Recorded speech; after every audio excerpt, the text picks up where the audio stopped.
जय हिंद दोस्तों। Sitamarhi education YouTube channel पे आप सभी का स्वागत है। आज हम इस वीडियो में देखेंगे विज्ञान के अति महत्वपूर्ण प्रश्नों उत्तर। इससे पहले का 2 वीडियो हो चुका है, यह जो है तीसरा वीडियो है। तो आपने अगर 2 वीडियो नहीं देखा है तो जाके देख लीजिए, डिस्क्रिप्शन में लिंक दिया गया है। यह वीडियो जो है previous year plus practice set दोनों को ध्यान में रख करके तैयार किया गया है, ताकि आपके आने वाले एग्जाम में जो है सहायक सिद्ध हो सके। चलिए बढ़ते हैं अपने क्वेश्चन की ओर। सबसे पहला क्वेश्चन है 1 नंबर में, रोबोट क्या है। रोबोट जो है वो एक प्रकार के मनुष्य से मिलता जुलता एक यंत्र है जो कि आदेश अनुसार कार्य करता है। ठीक है, तो इसका ऑप्शन नंबर सी हो जाएगा, सही हो जाएगा। ठीक है, रोबोट का जो आविष्कार है वो सर्वप्रथम 1926 ईस्वी में किया गया था। रोबोट अपने आसपास के वातावरण को समझ सकता है और चीज़ों में फेरबदल और उसके संपर्क में रह सकता है। ठीक है, चलिए बढ़ते हैं अगले क्वेश्चन की ओर। दूसरा क्वेश्चन ये रहा, दो समांतर दर्पणों के बीच प्रतिबिंब बनते हैं। दो समानांतर दर्पणों के बीच प्रतिबिंब बनते हैं, तो इसका आंसर हो जाएगा ऑप्शन नंबर डी यानी कि अनंत। अगला क्वेश्चन देखेंगे, तीसरा क्वेश्चन, जब कोई जहाज नदी में से समुद्र में प्रवेश करता है तो जब कोई जहाज नदी में से समुद्र में प्रवेश करता है तो क्या होता है। तो इसका आंसर हो जाएगा ऊपर उठ जाता है। यानी कि कोई भी जहाज जो है नदी में से समुद्र में जब वो प्रवेश करती है तो थोड़ा सा जो उसका लेवल होता है जहाज का वो ऊपर उठ जाता है। ऐसा क्यों होता है तो उसको जानिए। समुद्र के जल का जो घनत्व होता है नदी के जल से घनत्व से ज़्यादा होता है, इसलिए नाव जो है नदी से समुद्र में प्रवेश करने पर थोड़ा ऊपर उठ जाती है। ठीक है, चलिए अगला क्वेश्चन देखते हैं। चौथा क्वेश्चन है, पृथ्वी पर कोई गतिशील पिंड विश्राम की अवस्था में निम्नलिखित कारण से आता है। पृथ्वी पर कोई गतिशील पिंड विश्राम की अवस्था में निम्नलिखित कारण से आता है, तो इसका सही उत्तर क्या हो जाएगा, घर्षण बल के कारण। यानी कि आंसर हो जाएगा ऑप्शन नंबर बी। घर्षण जो है एक बल है जो कि तलों के बीच सापेक्षिक स्पर्शिक गति का विरोध करता है, और घर्षण बल का जो मान होता है दोनों तलों के बीच अभिलंब बल पर निर्भर करता है। और घर्षण बल का जो एसआई यूनिट होता है, एसआई मात्रक, वो क्या होता है तो न्यूटन होता है। घर्षण बल का एसआई मात्रक क्या होता है, न्यूटन। इसे आप याद रखेंगे, बहुत सारे एग्जाम में पूछे जाते हैं। और यहाँ पे हम थोड़ी पृथ्वी के व्यास के बारे में भी जान लेते हैं। तो पृथ्वी का जो व्यास होता है वो 12,742 किलोमीटर होता है। ठीक है, चलिए पांचवा क्वेश्चन देखते हैं। क्या कारण है कि गेंद ऊंचे स्थान पे अधिक उछलती है। यानी कि ऊंचे स्थान पे जो है गेंद अधिक उछलता है, तो उसका कारण क्या है। तो उसका जो कारण होता है वो होता है ऊंचे स्थानों पर गुरुत्वाकर्षण बल जो होता है कम होता है, जिसके कारण जो है गेंद अधिक उछलता है। ठीक है, गुरुत्वाकर्षण बल जो है वह बल होता है जिससे पृथ्वी किसी भी वस्तु को अपने केंद्र की ओर खींचती है। किधर खींचती है, अपने केंद्र की ओर खींचती है। ठीक है, गुरुत्वाकर्षण बल वह बल होता है जिससे पृथ्वी जो है किसी भी वस्तु को अपने केंद्र की ओर खींचती है। इस बल के कारण जो है क्या होता है, जो त्वरण उत्पन्न होती है उसे गुरुत्व जनित त्वरण यानी कि स्मॉल जी कहते हैं। ठीक है, और जी का जो मान होता है वो 9.8 मीटर पर सेकेंड स्क्वायर होता है। क्या होता है, 9.8 मीटर पर सेकेंड स्क्वायर होता है। और गुरुत्व जनित त्वरण यानी कि स्मॉल जी का जो मान होता है वो वस्तु के रूप, आकार, द्रव्यमान आदि पर निर्भर नहीं करता है। यानी कि सभी स्थिति में जी का मान जो है समान रहता है। कितना होता है, 9.8 मीटर पर सेकेंड स्क्वायर। अगला क्वेश्चन देखेंगे, छठा क्वेश्चन ये रहा, मात्रा के साथ निम्नलिखित में कौन सा भौतिक गुण प्रभावित नहीं होता है। मात्रा के साथ निम्नलिखित में कौन सा भौतिक गुण प्रभावित नहीं होता है, तो इसका सही उत्तर हो जाएगा ऑप्शन डी, घनत्व। ठीक है, घनत्व जो है भौतिकी में किसी पदार्थ के इकाई आयतन में निहित द्रव्यमान को उस पदार्थ का घनत्व कहते हैं। यानी कि घनत्व किसी पदार्थ के घनेपन की माप है। यह दर्शाता है कि कोई पदार्थ कितनी अच्छी तरह से सजाया हुआ है। ठीक है, और घनत्व का जो एसआई मात्रक होता है क्या होता है, किलोग्राम पर घन मीटर। यानी कि शॉर्टकट में बोले तो केजी पर मीटर क्यूब। ठीक है, ये होता है क्या होता है, घनत्व का एसआई मात्रक। चलिए अगले क्वेश्चन की ओर बढ़ते हैं। सातवां क्वेश्चन ये रहा, जब सूर्य की रोशनी किसी प्रिज्म में से होकर गुजरती है तो बताइए निम्नलिखित में से किस रंग का अपवर्तन सबसे अधिक होता है। तो इसका जो सही उत्तर हो जाएगा ऑप्शन ए हो जाएगा, यानी कि नीला। ठीक है, प्रिज्म एक सपाट चिकनी सतह वाला एक पारदर्शी प्रकाशीय अवयव है जो कि प्रकाश का अपवर्तन करता है। ठीक है, बढ़ते हैं अगले क्वेश्चन की ओर। आठवां क्वेश्चन ये रहा, मैक नंबर संबंधित है। मैक नंबर किससे संबंधित है? तो हवाई जहाज के गति से संबंधित है, हवाई जहाज के गति से संबंधित है। ठीक है, अगला क्वेश्चन देखते हैं 9 नंबर क्वेश्चन ये रहा, जब कोई मनुष्य रोशनी से अंधेरे कमरे में घुसता है तो उसे कुछ समय तक कुछ नहीं दिखाई देता है, बाद में उसे दिखाई देना आरंभ होता है। ये जो क्रिया है आप अपने दैनिक जीवन में भी अनुभव किए होइएगा। अब जब उजाले में से जो अंधेरे वाले रूम में एकाएक प्रवेश करते हैं तो आप देखते हैं, आप पाते हैं कि आपको रूम के अंदर कोई भी वस्तु, कुछ भी चीज़ आपको नज़र नहीं आता है। तो ऐसा क्यों होता है? ऐसा जो होता है ना, वो होता है आँख की आइडिस सिकुड़ती है, क्योंकि जो है मनुष्य की आँख की आइडिस जो उस समय सिकुड़ जाती है। आपकी आँख की आइडिस उजाले से अंधेरे में एकाएक अंधेरे में जाने पे आँख की आइडिस सिकुड़ जाती है, इसलिए ऐसा होता है। ठीक है, आइडिस यानी कि परितारिका जो है मानव तथा अधिकांश स्तनधारियों एवं पक्षियों की आँख के भीतर एक पतली वृत्ताकार संरचना है। ठीक है, जिसका काम जो है आँख के तारे यानी कि प्यूपिल के व्यास को नियंत्रित करना होता है। इस प्रकार आइरिस रेटिना पर पहुंचने वाली प्रकाश की मात्रा को नियंत्रित करता है। ठीक है, चलिए बढ़ते हैं अगले क्वेश्चन की ओर। 10 नंबर क्वेश्चन ये रहा, बिजली के हीटरों में नाइक्रोम धातु का तत्व उपयोग में लाया जाता है, क्योंकि बिजली के जो भी हीटर होते हैं जिनका प्रयोग हम ठंडी के दिनों में अधिकांशतः करते हैं आग को तापने में, बिजली वाले हीटर का, तो धातु का जो तत्व होता है वो नाइक्रोम का बना होता है, क्योंकि इसका उपयोग अधिक लाया जाता है। तो ऐसा क्यों करते हैं हम लोग? तो ऐसा जो करने का वो कारण है वो है इसकी प्रतिरोधक अधिक होती है, इसका गलनांक अधिक होता है और इसमें अधिक शक्तिशाली विद्युत धारा प्रवाहित की जा सकती है। इसका सही उत्तर होता है ऑप्शन डी, यानी कि उपयुक्त सभी कारणों से जो है विद्युत हीटरों में जो है नाइक्रोम के उपयोग किया जाता है। ठीक है, चलिए अगले क्वेश्चन को देखेंगे। 11 नंबर, निम्नलिखित में से कौन सी विद्युत चुंबकीय तरंगों को तरंगदैर्ध्य सबसे अधिक है? तो इसका सही उत्तर क्या हो जाएगा? 11 का सही उत्तर हो जाएगा ऑप्शन डी, यानी कि अवरक्त किरणें। वे तरंगे जिन्हें संचारित होने के लिए जो है माध्यम की आवश्यकता नहीं होती है, वे तरंगे जिन्हें संचारित होने के लिए किसी भी माध्यम की आवश्यकता नहीं होती है, उन्हें क्या कहा जाता है? तो उन्हें विद्युत चुंबकीय तरंग कहते हैं। पूछेगा विद्युत चुंबकीय तरंग किसे कहते हैं? तो वे तरंगे जिन्हें संचारित होने के लिए किसी भी माध्यम की आवश्यकता नहीं होती है उन्हें विद्युत चुंबकीय तरंग कहते हैं। अर्थात विद्युत चुंबकीय तरंगे निर्वात में भी संचारित हो सकती है, यानी कि निर्वात कहने का मतलब वैक्यूम में जहाँ हवा नहीं हो। ठीक है, तो वहाँ भी जो है विद्युत चुंबकीय तरंगे संचारित हो सकती है। विद्युत चुंबकीय तरंगे प्रकाश के वेग से गति करती है। ठीक है, तथा ये तरंगे जो है फोटोन से मिलकर बनी होती है। विद्युत चुंबकीय तरंग किससे मिलकर बनी होती है? तो फोटोन से मिलकर बनी होती है। अगला क्वेश्चन हमारा ये रहा 12 नंबर, किस धातु का गलनांक सबसे अधिक होता है? तो इसका सही उत्तर हो जाएगा ऑप्शन बी, यानी कि टंगस्टन का जो गलनांक होता है वो सबसे अधिक होता है। कितना होता है?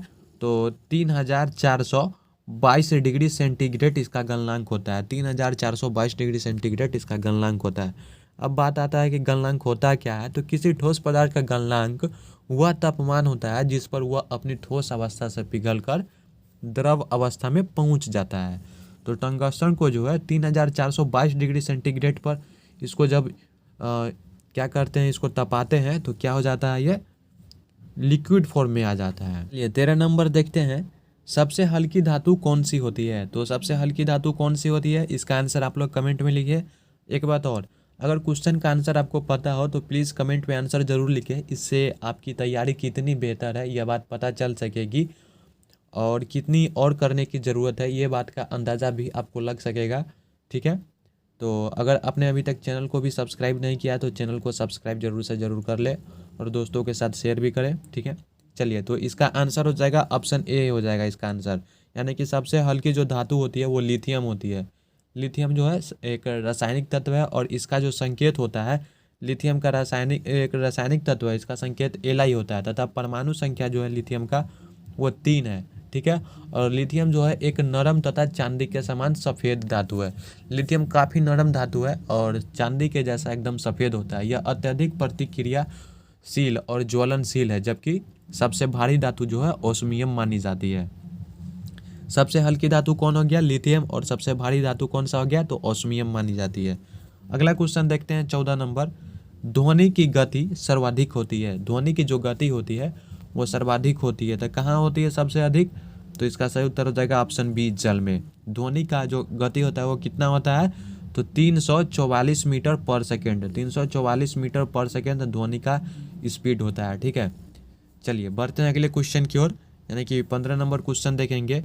जब किसी धातु को गर्म किया जाता है तो उसका घनत्व, जब किसी धातु को गर्म किया जाता है तो उसका घनत्व क्या होता है, कम हो जाता है, यानी कि आंसर हो जाएगा ऑप्शन नंबर सी।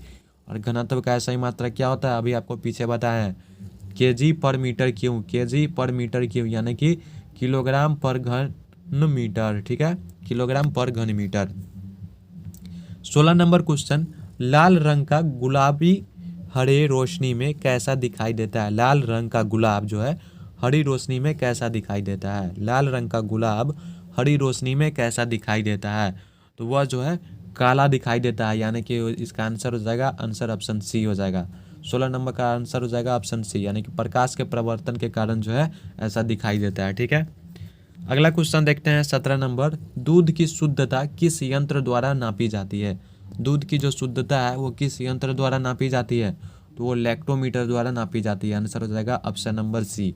आमतौर पर जो है दूध में जो है 85% यानी कि 85% जो है दूध में पानी होता है। ठीक है, वाटर होता है, और बाकी हिस्से में जो है ठोस तत्व यानी कि मिनरल्स और फैट होते हैं। ठीक है, तो इन्हीं को जो है मापने के लिए, यानी कि दूध में पानी की मात्रा कितना है, तो इसे मापने के लिए किस यंत्र का प्रयोग किया जाता है, तो लैक्टोमीटर का उपयोग किया जाता है।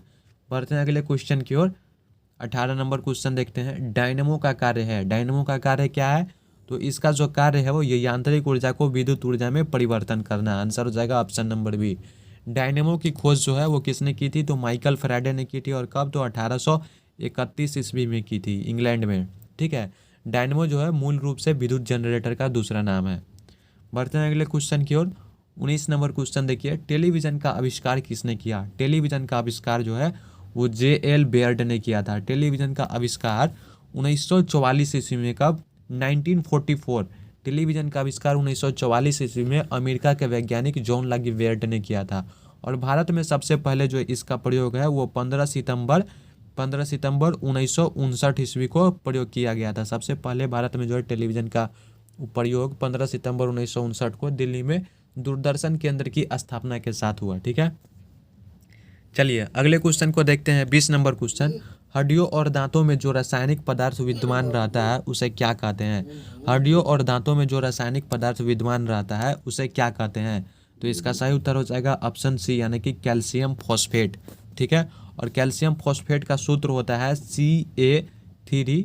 Ca3PO4, इसका होल 2। ठीक है, तो इसे आप याद रखिएगा। और इसका जो क्वथनांक होता है कैल्शियम फॉस्फेट का वो 158 डिग्री सेंटीग्रेड होता है, इसे भी आप याद रखेंगे।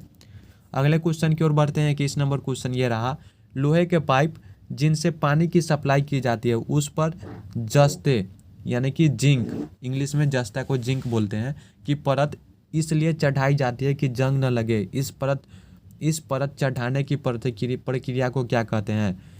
जो लोहे के जो पाइप होते हैं जिससे पानी की सप्लाई की जाती है उस पर जिंक की परत चढ़ाई जाती है ताकि जंग न लगे। इस प्रक्रिया को जो है क्या कहते हैं, तो इस प्रक्रिया को जो है यशद लेपन बोला जाता है। इसका आंसर हो जाएगा ऑप्शन नंबर सी, जिंक को हिंदी में जास्ता कहते हैं। ठीक है, और जिंक जो है एक रासायनिक तत्व है। रासायनिक दृष्टिकोण से जो है इसके गुण, यानी कि जिंक के जो गुण है रासायनिक दृष्टिकोण से वो मैग्नीशियम से मिलते जुलते हैं। और जिंक का जो संकेत होता है वो Zn होता है, और इसका परमाणु संख्या 30 होता है। जिंक का परमाणु संख्या 30 तथा द्रव्यमान जो है वो 65 होता है। ठीक है, चलिए बढ़ते हैं अगले क्वेश्चन की ओर। 22 नंबर क्वेश्चन को देखेंगे। किस अम्ल का उपयोग निर्जलीकारक यानी कि डिहाइड्रेटिंग एजेंट के रूप में किया जाता है, तो इसका सही उत्तर हो जाएगा सल्फ्यूरिक अम्ल का उपयोग किया जाता है। ठीक है, तो सल्फ्यूरिक अम्ल जो है एक तीव्र अकार्बनिक अम्ल है जो कि प्रायः सभी आधुनिक उद्योगों में इसकी जो है बहुत आवश्यकता होती है। अतः ऐसा माना जाता है कि किसी देश द्वारा सल्फ्यूरिक अम्ल का उपयोग उस देश के औद्योगिकरण का सूचक है। और सल्फ्यूरिक अम्ल का जो सूत्र होता है वो क्या होता है, तो H2SO4 सल्फ्यूरिक अम्ल का सूत्र होता है। अगला क्वेश्चन 23 नंबर, विलेय को विलयन से पृथक किया जा सकता है। विलेय को विलयन से पृथक किया जा सकता है वाष्पीकरण द्वारा, इवोपोरेशन द्वारा। ठीक है, आंसर हो जाएगा ऑप्शन नंबर बी। किसी वाष्पीकरण होता क्या है इसे भी जानिए। किसी तत्व या यौगिक का द्रव अवस्था से गैस अवस्था में परिवर्तन वाष्पीकरण कहलाता है। किसी तत्व या यौगिक का द्रव अवस्था से गैस अवस्था में परिवर्तन वाष्पीकरण कहलाता है। जैसे पानी को जो गर्म करते हैं तो उसके बाद जो है वाष्प बन के ऊपर उड़ जाता है, तो यह प्रक्रिया वाष्पीकरण कहलाती है। वाष्पीकरण जो है 2 प्रकार के होता है। वाष्पीकरण कितने प्रकार के होते हैं? तो 2 प्रकार के होते हैं, एक वाष्पन, दूसरा क्वथन। अगला क्वेश्चन 24 नंबर, निम्नलिखित में से कौन सी गैस वायुमंडल में नहीं होती है? तो निम्नलिखित में से कौन सी गैस वायुमंडल में नहीं होती है? क्लोरीन गैस वायुमंडल में नहीं होती है। आंसर हो जाएगा ऑप्शन नंबर सी। क्लोरीन का जो संकेत होता है वो Cl होता है और परमाणु संख्या 17, जबकि परमाणु द्रव्यमान जो होता है वो क्लोरीन का वो 35 होता है। ठीक है। वायुमंडल में सबसे ज़्यादा मात्रा में जो है नाइट्रोजन गैस विद्यमान रहते हैं जो कि 78% होता है, और इसके बाद जो है सबसे ज़्यादा रहने वाले गैस जो है वायुमंडल में वो ऑक्सीजन है जो कि 21% होते हैं। ठीक है। अगले क्वेश्चन की ओर बढ़ते हैं। 25 नंबर क्वेश्चन ये रहा, पोटेशियम क्लोरेट को गर्म करने पर, पोटेशियम क्लोरेट को गर्म करने पर क्या होता है? ऑक्सीजन गैस निकलती है, यानी कि आंसर हो जाएगा option number B. Potassium chlorate जो है एक अकार्बनिक यौगिक है जिसका सूत्र जो है वो KClO3 होता है। KClO3 potassium chlorate KClO3। Oxygen जो है, और ऑक्सीजन जो है एक रंगहीन, स्वादहीन तथा गंधहीन गैस है। ठीक है। ऑक्सीजन कैसा गैस है? तो स्वादहीन, रंगहीन तथा गंधहीन गैस है, और ऑक्सीजन का संकेत O होता है, जबकि परमाणु संख्या 8 और परमाणु द्रव्यमान 16 होता है। बढ़ते हैं आगे की ओर। अगर ऐसे ही वीडियो आप देखना चाहते हैं तो please Sitamarhi education YouTube channel को जरूर से जरूर सब्सक्राइब कीजिए और बेल आइकन को भी जरूर दबाइए। चलिए मिलते हैं अगले वीडियो में, तब तक के लिए जय हिंद।